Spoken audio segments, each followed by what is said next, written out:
तो आपकी बॉडी में ऑक्सीजन नहीं, कार्बन मोनोऑक्साइड और निकोटीन दौड़ेंगे।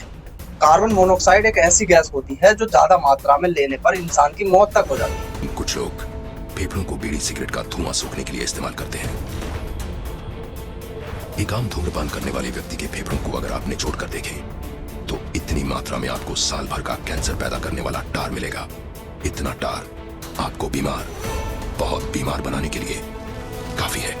अब सबसे बड़ा सवाल ये बनता है कि इस सारे प्रोसेस में ऐसा क्या था जो लोगों को बार बार सिगरेट पीने पर मजबूर करता है और लोगों को सिगरेट का आदी बना देता है। सो हेलो दोस्तों, आज हम जानेंगे स्मोकिंग के बारे में और स्मोकिंग से होने वाले नुकसान के बारे में।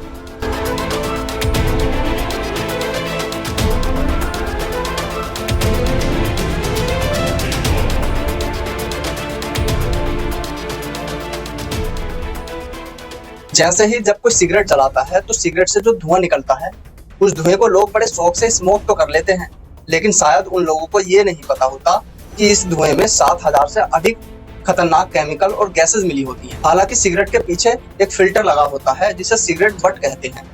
वो केवल नाम का ही फिल्टर होता है, फिल्टर जैसा उसका कोई काम नहीं होता। सिगरेट बट का काम होता है तंबाकू के उस भाग को रोकना जो पूरी तरह से जल ना पाया हो, जिसे सिगरेट बट रोकने का पूरा काम करता है, जिसे टार कहते हैं। इसके बावजूद भी कुछ ना कुछ सिगरेट का वो भाग या तंबाकू का वो भाग हमारी बॉडी में प्रवेश कर जाता है जो पूरी तरह से जल ना पाया हो, जिसे हम टार कहते हैं। और अगर हम बात करें ऑक्सीजन की, तो शुद्ध ऑक्सीजन हमारे फेफड़ों में विंड पाइप के द्वारा जाती है। खास तौर से हमारे फेफड़े 2 ब्रांचेस में बटे होते हैं जिन्हें ब्रोंकाई कहते हैं, और ये ब्रोंकाई कई सारे भागों में बटी होती हैं जिन्हें ब्रोंकियो बोला जाता है।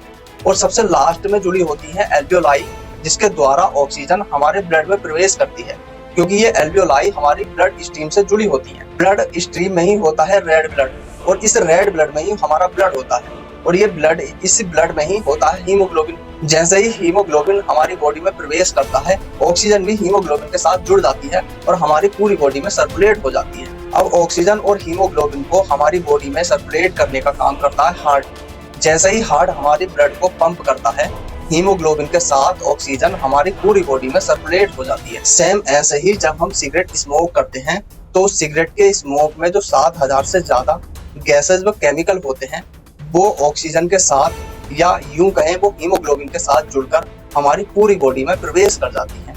कैसे? क्योंकि सबसे पहले जो हीमोग्लोबिन होता है वो ब्रोंकाई में जाकर के ब्रोंकियो में पहुंचता है, और ब्रोंकियो से ही पहुंचता है हमारी एल्वियोलाई में, और एल्वियोलाई से ही हमारी जो ब्लड में प्रवेश करता है, क्योंकि एल्वियोलाई हमारी ब्लड स्ट्रीम से जुड़ी होती है। और परेशानी भी यहीं से शुरू होती है, क्योंकि हम जो सिगरेट का धुआं स्मोक करते हैं, इस स्मोक में यानी इस धुएं में 7000 से अधिक जो खतरनाक गैसेस होती हैं, इसमें सबसे ज्यादा हानिकारक होती है निकोटीन और कार्बन मोनोऑक्साइड। जैसे कि अभी हमने ऑक्सीजन का प्रभाव देखा कि कैसे ऑक्सीजन हमारी पूरी बॉडी में सर्कुलेट होती है, लेकिन सबसे ज्यादा हैरानी वाली बात यह होती है कि ये जो कार्बन मोनोऑक्साइड गैस होती है, ये हीमोग्लोबिन के साथ जाकर अपने आप जुड़ जाती है और ऑक्सीजन को मार भगा देती है। और अब ऑक्सीजन नहीं, कार्बन मोनोऑक्साइड हमारी पूरी बॉडी में सर्कुलेट हो जाती है। अब हमारी बॉडी में ऑक्सीजन नहीं, कार्बन मोनोऑक्साइड और निकोटीन दौड़ेंगे। ये कार्बन मोनोऑक्साइड इतनी खतरनाक गैस होती है कि इसे ज्यादा मात्रा में लेने पर इंसान की दम घुटने से मौत तक हो जाती है। और यही कारण है कि ज्यादा लंबे समय तक जो लोग स्मोकिंग करते हैं उन्हें सांस लेने में दिक्कत महसूस होती है। अब सबसे बड़ा सवाल ये बनता है कि इस सारे प्रोसेस में ऐसा क्या था जो लोगों को बार बार सिगरेट पीने पर मजबूर करता है और उन्हें सिगरेट का आदी बना देता है। स्मोक करने के 10 सेकंड के अंदर अंदर ये जो निकोटीन होता है हमारे ब्लड में होता हुआ हमारे ब्रेन तक पहुंच जाता है। हमारे ब्रेन में कुछ रिसेप्टर्स होते हैं जिन्हें निकोटीन एसिटीन रिसेप्टर्स बोला जाता है। जैसे ही निकोटीन इन रिसेप्टर से जाकर के जुड़ता है तो ये निकोटीन हमारे ब्रेन को संकेत देता है फील गुड हार्मोन रिलीज करने का, जैसे डोपामिन, सेरोटोनिन। इन सभी हार्मोन का काम होता है हमारी हार्ट बीट को बढ़ाना और हमें और ज्यादा अट्रैक्टिव व ऊर्जावान दिखाना। सिर्फ कुछ समय के लिए हमें ज्यादा कंसंट्रेटेड फील होता है, हमारा डाइजेस्टिव सिस्टम बहुत ज्यादा मजबूत हो जाता है, कुल मिलाकर के हमें अत्यधिक खुशी का आभास होता है और ऐसा महसूस होता है जैसे कि हम 7वें आसमान पर घूम रहे हैं। ये सारी प्रक्रिया निकोटीन के कारण होती है।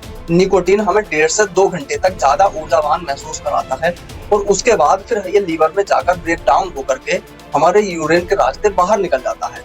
निकोटीन जैसे ही हमारी बॉडी से बाहर निकलता है, हमें फिर दोबारा से क्रेविंग महसूस होने लगती है और हम फिर से सिगरेट पीते हैं। और इसी वजह से दोबारा से यही प्रक्रिया होती है और इसी प्रक्रिया के कारण लोग दोबारा से या बार बार सिगरेट पीने लगते हैं और 2 घंटे के बाद फिर से सेम कंडीशन में आ जाते हैं और ऐसे ही हम सिगरेट के आदी हो जाते हैं। एक के बाद एक हम सिगरेट पीने लगते हैं। जो लोग एक के बाद एक लगातार सिगरेट पीते हैं उन्हीं को तो हम चेन स्मोकर बोलते हैं।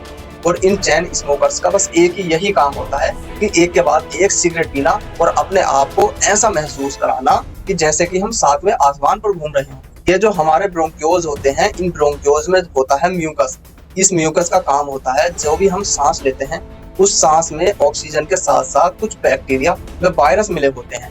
इस म्यूकस का काम होता है ऑक्सीजन में जो वायरस या बैक्टीरिया मिल करके जाते हैं उन वायरस और बैक्टीरिया को ये बाहर निकालने या रोकने का काम करता है। और यहीं पर हमारी बॉडी में कुछ हेयर लिप सिलिया होते हैं जो इस वायरस व बैक्टीरिया को बाहर फेंकने का काम करते हैं। जब हम लगातार स्मोकिंग करते हैं तो जो ये टार होता है और हाइड्रोजन कार्बन मोनोऑक्साइड होती है ये हमारी हेयर लिप सिलिया को निष्क्रिय कर देती है।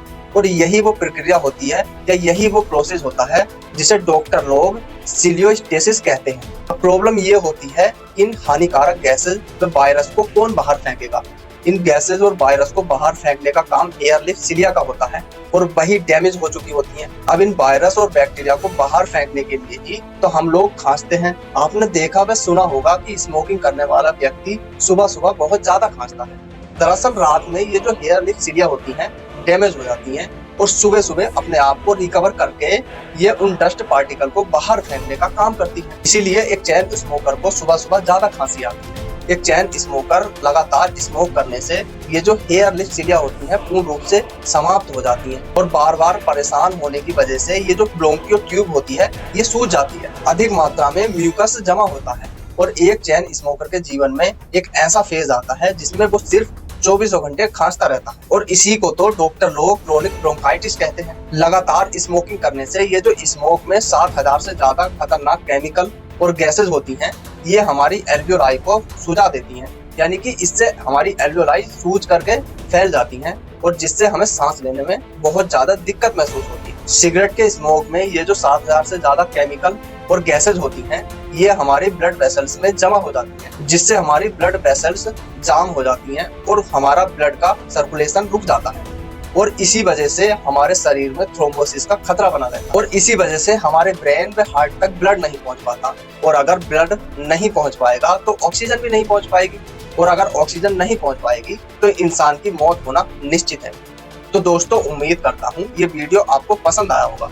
अगर वीडियो आपको पसंद आया है तो हमारे चैनल को सब्सक्राइब कर लें, बेल आइकन दबाना ना भूलें।